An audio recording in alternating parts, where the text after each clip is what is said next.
Okay, malapit na yung ating aquarium maging ready. Naglalagay na tayo ng tubig. Mamaya lalagyan natin ng anti-chlorine.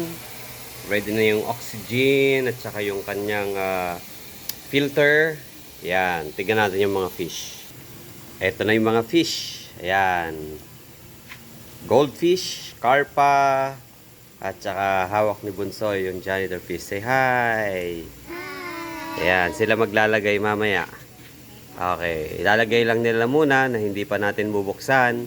Tapos saka natin bubuksan kapag okay na yung temperature or tumagal na yung mga fish habang nasa plastic. Okay? Okay, hawak na ni ate yung goldfish. Sige, lagyan mo na ate. Iyon. Alright, good.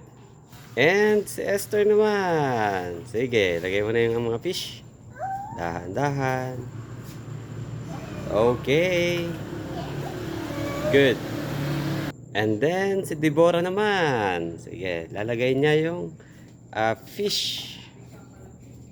Janitor fish. Okay, very good.